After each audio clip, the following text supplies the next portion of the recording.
Growing up in the Christian church, Disciples of Christ, World Communion Sunday was the high holy day. Because in the Christian church, Disciples of Christ, communion was something that disciples think so much of and think it's so important that we shared it every Sunday. And if you go to it's called General Assembly rather than Synod. If you go to a Disciples of Christ General Assembly, you will find that every meeting you go to, they want to do communion. So I've had communion as many times as 4 times in a day at a Disciples of Christ event because they just love love doing communion. And so World Communion Sunday always feels special to me. And so we enter into that this morning as we share communion together with our siblings from around the world who have so many different ways of thinking about what communion even is or does or why we're doing it, and who come from so many different traditions, and yet we're doing this thing together this morning. And I'm reminded about 3 weeks ago when I preached, I shared a quote from Starhawk, who talks about how those shared rituals that we do are very important because they create a sense of connection and a sense of community, even across all of our differences, even though we're coming at things from different social locations, they create a sense of connection. And that strikes me, friends, as being something very important for us right now.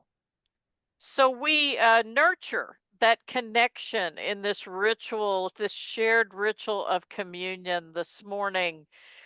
And it's fitting that we enter, this is the second installment in our series about unnamed and underrated women in the Bible. And we are going to go back to the First Testament this morning. And so make a linguistic shift. We're going from Greek to Hebrew. So we're going back to the First Testament, what many of us know as the Old Testament.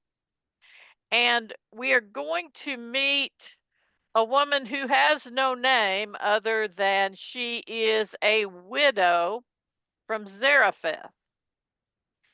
And I want to, sometime, even though she doesn't have a name, we can learn something about her from what the writers call her. Zarephath is a Sidonian city. It is to the north of Jerusalem in an area that we know as Syria.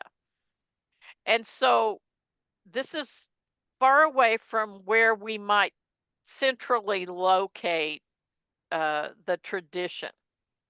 And so she is Zarephath is interesting too. The Greek name for Zarephath is Sarepta.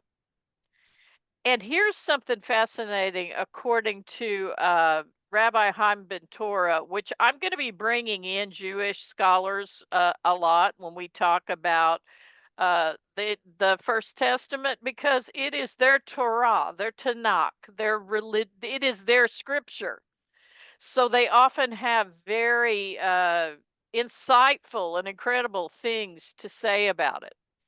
And so I bring in Rabbi Chaim Ben Torah, who has a blog that deals with, and Be Still My Heart, about words, Hebrew words, and their meanings in the First Testament. And he mentions that Zarephath or Sarepta means place of gold smelting. It was also a port city where a lot of oil and meal and the things we're going to talk about here in our scripture this morning were shipped. And so there's that piece. But Sarepta Zarephath is interesting to me because as a psychologist, I've studied a great deal of a psychologist named Carl Jung, who loves to talk about psychological alchemy. And he's taking the older medieval version of alchemy, where they were literally trying to turn lead or other elements into gold back then. But Jung talks about it in terms of psychology, that we are trying to turn the rougher elements in ourselves, the lead and the shame and the stuff and the trauma and the wounding into something better, into love, into compassion, into peace, into what he calls gold. And so I want to set up that context because I couldn't leave this alone this morning. That Zarepta actually means place of smelting gold. So it is my hope this morning as we enter into this that you too will get in touch with that transformation. I think that is possible in this. And that segues into this whole text is full of mysterious, kind of strange things. The mystery is afoot. And I want to mention some of those ways. The fact that Zarepta, I love Zarepta is the place of smelting gold because we are all smelting gold in ourselves and trying to, as we are seekers, embracing the journey, embracing the transformational possibility of that.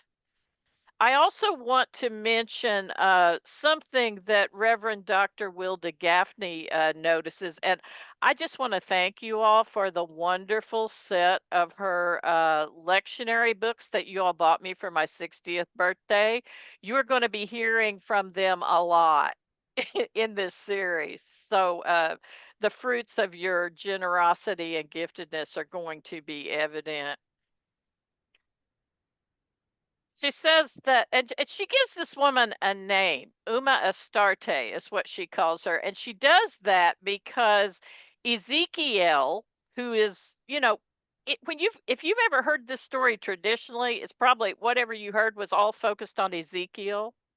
He's a great prophetic figure in Jewish tradition, very powerful, interesting story. And Ezekiel, when you see the EL on the end of somebody's name, that associates him with the God of the Hebrew Bible, El, or Yahweh is another name that is used for the God of the Hebrew Bible. So Ezekiel even has God in his name. So Reverend Dr. Gafney calls this woman Umma Astarte because Astarte, first of all, Astarte is a goddess that would have been worshipped in this area that she was in. And another very important God figure in the whole narrative of the books of Kings is Baal. And Baal is a storm thunder god who has some competition with Yahweh. And the writers of First Kings do not like Baal. They do not like people who worship him. The most famous worshiper of Baal that you may have heard of, who should fit nicely in our conversation today, is Jezebel. Jezebel was the queen wife of the Israelite king Ahab. And so Jezebel and Ezekiel have all kinds of drama. They do not like each other. And so so this is kind of a background umbrella to the book of Ezekiel, and it also explains why Reverend Dr. Gaffney is going to call her Umma Astarte, because she feels like if this woman, the no-named woman needs a name for one thing, and she's going to associate her with a powerful goddess of the area, the way Ezekiel was. So she writes that Umma, short for Umma Astarte, because a woman needs a name, especially when the narrator and editor of a holy text decides it's unnecessary. Umma is at the gate of her community in Zarephath. The gate is a liminal space. That's a space where God shows up, a place of transition and change. And liminal spaces are the places where the holy divine often breaks through into the needs and the hunger of this world. This woman is picking up sticks in the shadow of the Sarepta city gate. She's associated, she's hanging out in this liminal place. And as we meet her this morning, we're going to be hanging out in this liminal place too, because there's an awful lot of mystery going on here. We have the place of gold smelting. We have the woman who's hanging around in the liminal places. And so all of that's going on underneath this, and if you read through it, you wouldn't even know it unless you stop and study the Hebrew a bit and really look at it. So she's gathering sticks. She's obviously very poor. And here comes Elijah, and I don't want to focus too much on him because I'm going to take Reverend Dr. Gafney's womanist approach this morning of focusing the story on the experience of Umma Astarte, the woman of Zarephath, the widow of Zarephath. That's another important thing to notice about. We know she's a widow, which means she would have had very little to no money or very little to no status. She would have been very poor just by virtue of being a widow.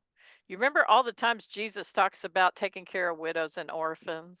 That was a deal for him because widows were the poorest of the poor. But Elijah gets there and he strikes me as he's kind of bossing her around. You get that? Kind of being what I would think of as a little bit obnoxious. He says, "Bring me a little water in a vessel so I may drink." And she was going to bring it, and he called her and said, "Hey, bring me a morsel of bread too in your hand." But she says, "As the Lord your God lives, I have nothing baked, only a handful of meal in a jar and a little oil in a jug. I am now gathering a couple of sticks, Sinayim astum, a couple of sticks, so that I may go home and prepare it for myself and my son, that we may eat it and die." Now I want to point out a couple things here. Did you get in the first line that God is talking to Elijah, but they, God, says, "I've commanded a widow there in Zarephath to feed you." God has had a conversation with her. And I find myself like Dr. Gafney wondering what was in that conversation. "I have commanded a widow there to feed you." I mean, who did she think she was talking to? Did she think she was talking to Yahweh? Did she think she was talking to Baal? I mean, I have all kinds of questions about that conversation that God had with her that set up this whole thing. And one of the things that, and I found this fascinating, that Rabbi Ben Torah brings out is that this Sinayim astum, this specific reference to two sticks, may mean something a little deeper and different, that she's just gathering sticks for a fire so she can make food. He suggests that the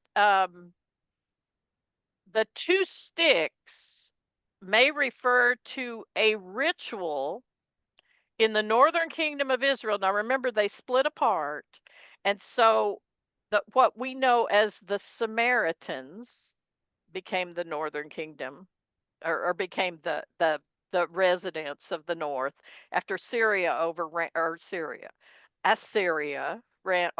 the whole area. I realize I'm giving you a lot this morning. There won't be a test.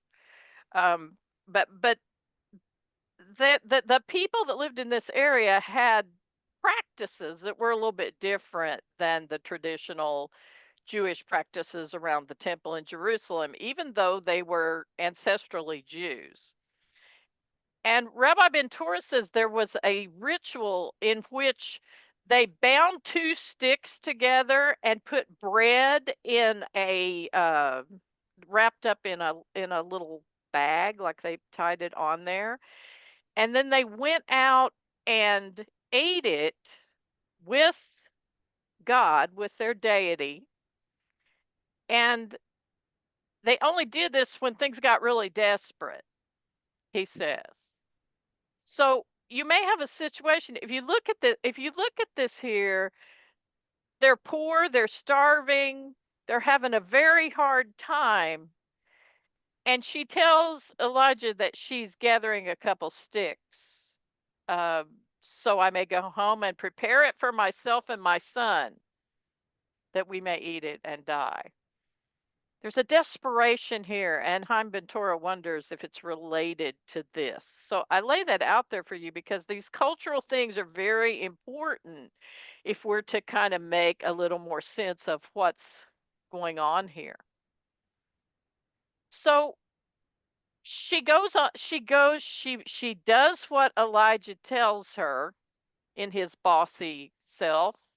Uh, Reverend Dr. Gafney wonders if she wouldn't, tell him to go get his own water and his own stuff because he's being a little bit pushy. She went and did as Elijah said, so that as well as he and her house, and it worked so well that he and her household ate for many days.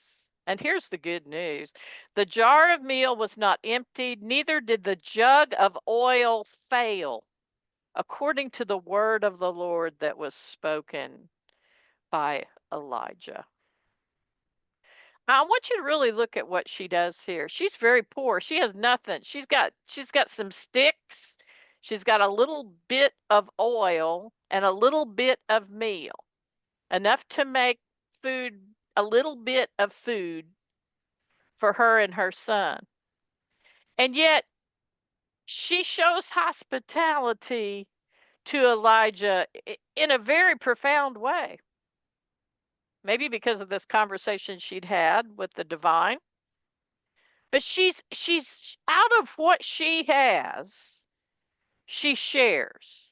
And out of that comes abundance. Now, I want you to think about this because hospitality is really important. And I want you to think about how Elijah is a foreigner to her. He's a stranger. He's from a different place. He's got to be weird. He's got all this weird energy around him because he's a holy man. He's in touch with God, with the divine, and she shows him hospitality and brings him into her home and gives of what she has. There's a lesson in there for us, I think. I also want to, I talked about all this Baal, Umma Astarte stuff that's kind of, you can't understand what's going on in the Book of Kings without understanding this battle that's going on between these gods and between Elijah and Jezebel and that kind of thing. It's interesting because in Kings, foreign women, foreign from Elijah's perspective now, foreign women are a no-no. They are troublemakers. There's anytime you're going to have, as an Israelite man, if you are going to have contact with the foreign women, there's going to be trouble. And so that's one reason Ahab is in the doghouse with the writer of Kings.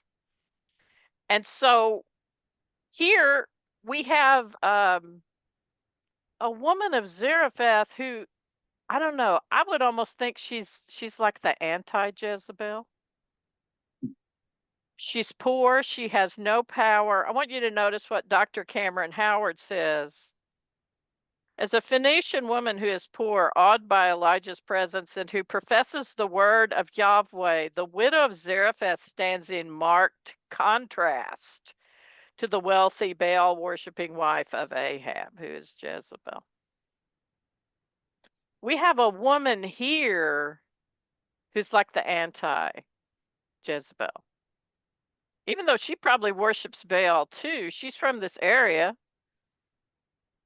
She's different. And the thing that makes her different is her hospitality and her generosity. And I also want you to notice, do you remember the story we've talked about many times of the transfiguration of Jesus on the side of the mountain? Do you remember who shows up there with him? Moses and Elijah. And Elijah is really, he's like a spiritual ancestor of Jesus. Jesus is Jewish. Do not forget that. And so he's rooted in those prophetic traditions of Judaism. And so when Jesus is getting ready to do what he is going to do to transform the world, he has this little meeting up on the side of this mountain where this light or whatever, we're struggling to find the words here, shines through him and he becomes transfigured. And he's having a conversation with Elijah and Moses. Don't you wish we knew what he was talking about? I want to know more about that conversation, like I want to know more about Umma Astarte's conversation with God that happened before all this started. There was conversation there, and Elijah is so important in the scheme of things because the gospel writers are saying this is the tradition Jesus is rooted in. This is the kind of, and if you really look at this story, it's kind of cool because we have resurrection in the later part of the story. We have rising from near death or death. We have sort of the bread and oil communion-ish. Anytime you see, you know, Christians like to turn anything that has to do with bread and oil and bread and wine into a communion metaphor. So there's a little bit of that here this morning, which is why I chose this piece on World Communion Sunday. But there's all this miraculous stuff going on around Elijah that seems to me to be a precursor, an ancestral precursor to the life and work of Jesus. This emphasis on hospitality and abundance. Jesus is going to be all about that throughout his ministry. You know, Mary starts out, and I think I'm taking this from Dr. Gafney, in the Magnificat, she starts out talking about how the lowly will be lifted up and the powerful will be torn down. So there's what Dr. Gafney calls a hermeneutics of reversal going on, where the people that are powerful in the kingdoms of the world become the less powerful, and then the kingdom of God is elevated in that. So I think you have a lot of that going on here in this story. So I want to let's see, what do I want to do?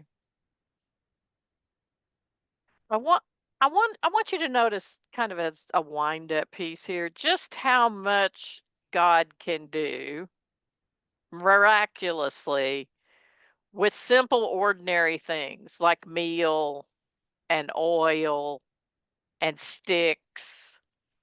A miraculous abundance comes out of these very ordinary things.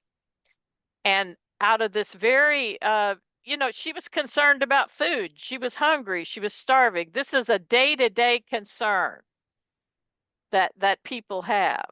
It's something that we look at that's right in front of us. And some of our siblings in the world are struggling with this. And we need to make sure, as we follow the values of Jesus, that they are fed, that the hungry are fed, that the widows and orphans, as Jesus put it, are taken care of. And so when these people are pushed to the back burner in the heresy of white Christian nationalism, I don't know what they're doing, because the Bible is clear about this in so many places that we are called to this work. And we're also called to look at what's in front of us, to tend to what's in front of us. And I think that's a really important thing for us to remember right now. Jane Goodall, who passed away this last week, someone I admire a great deal, wrote that she likes to envision the whole world as a jigsaw puzzle. She says, if you look at the whole picture, it's overwhelming and terrifying, but you work in your little part of the jigsaw and know that people all over the world are working on their parts. That's what will give you hope. Keep focused on what's in front of you. Keep focused on what you can do in the present moment. What ways can you show hospitality to strangers, to foreigners, to those who are pushed to the margins? What way can you practice that Jesus value of the hermeneutics of reversal and to bring the marginalized into the circle? I want to ask you some questions and then we'll talk about this. When have you experienced God through ordinary things? When have you witnessed miraculous things happening in ordinary situations, in the meal and oil of your life? What does this story tell us about offering hospitality to strangers? How does looking at things through the widow of Zarephath's eyes instead of Elijah's, which is what 99% of the sermons on this passage are preached, through his eyes, what does looking at things through the widow's eyes, how does that make the story different for you? And what does it bring up? So let's talk about it and finish the sermon together.